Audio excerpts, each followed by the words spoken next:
आम जगा भारी बढ़िया। ब्राह्मण रोषे बेणवध चतुर्दशरे संवाद। मैत्रेय उवाच भृगु अंगिरादि जेते मुनिये मिलिले समस्ते भाळन्ति अति मन दुखे प्रजा रक्षणे अराजके बोलन्ति राज्य नाही राजा दृष्टे लुटिबे जन प्रजा एमंत विचारी समस्ते बेणर जननी अकृते प्रजा रक्षण धर्म कही सकल जने तुंड होई विचार करी अतिरेके बेणुकु राज अभिषेके निज भुवने कले राजा जेणे रखिबे जन प्रजा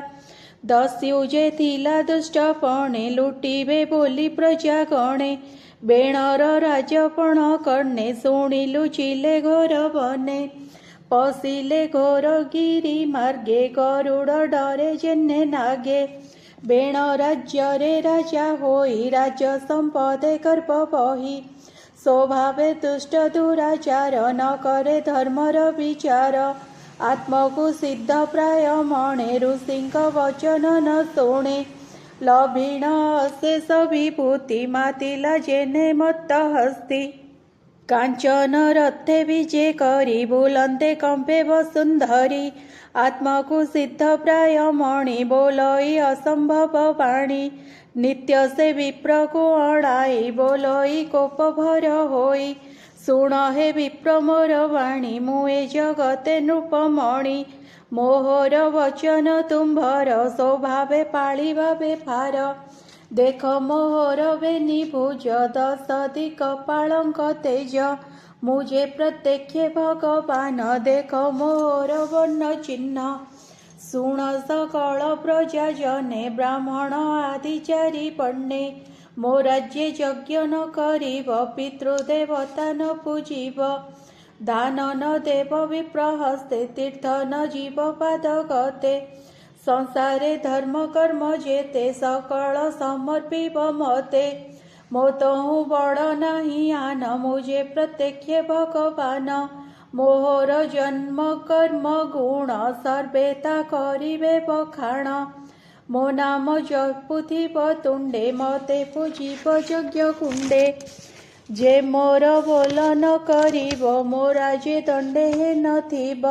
जीवन हरिबि ताहार सर्व संपद करी चूर एमंतपुर ग्राम्य देशे हस्तिर कंदे बेरी घोषे घोषण बाजे सर्प देशे शुणी सकल जन त्रासे बेणर आज्ञा शिरे कले सकल धर्म उपेखिले जपन्ति तार नाम नित्ये भये घटन्ति पाद गते एमंत राजा दुष्टपण देखि भाळन्ति ऋषिगण बोलन्तु एको आरे चाहि एमंत शुणिला तो नाही भूमि रे जेते राजा थिले एमंत केपा प्रकाशिले यज्ञ न कले वृष्टि नाही वृष्टि न हेले अन्न काहि ए पंच यज्ञ क्रिया लोपे अधर्मे तिनि पुर कंपे ए घोर संकट पड़िला उभय लोकनाश कला आंबे हाकु राजा कलु सर्पकु क्षीर पियाइलु से जेने बड़े अति घोरे क्षीर दातार प्राण हरे आंबे न बुझी कर्म कलु बेणकु राजपद देलु खळकु देलु राज्यवास आंबे होइलु एबे नाश सुनीता गर्भुए संभूत स्वभावे जम सुता सुप्त आंबे हार पासे जीवा धर्म वचन बुझाइबा ए जेबे बोल न करिब धर्म दोष नाश जीव एते विचारी विप्रजने मिलिले बेण सन्निधाने कल्याण करिबे तो नाते बोधिले ताकु समवेते हे नृपनाथ शुण धीरे जाहा कहिबु तो छामोरे जेण होइब तोर लाभ जगते जस कीर्ति थिब मन वचन देह गते जे प्राणी थांती जन हिते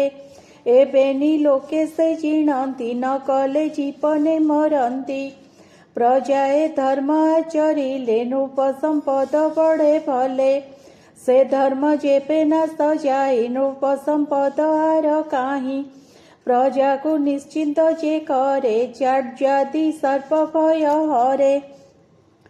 से राजा इह पर लोके आनंद मने रहे सौख्ये से राजा राज्यपुर से विष्णु को पूजंती हर से प्रजाए निज धर्मे थाई आश्रम धर्म आचरई राजार यज्ञ पूजा पाई विष्णु संतोषे दया बही राजा प्रजा सुखे रहे धर्मचारी वेद कहे विष्णुर पाद पद्म तले सर्प खटंती दिक पाळे बळी देईन पाद तले सुखे रहंती सर्प काळे से सर्व यज्ञमय हरि मनु देवतादि करी से हरि यज्ञ हेले तो संसारे रहिब तजोस सर्वदेवता तार देहे वसंती लोमवंती प्राये से सर्वदेव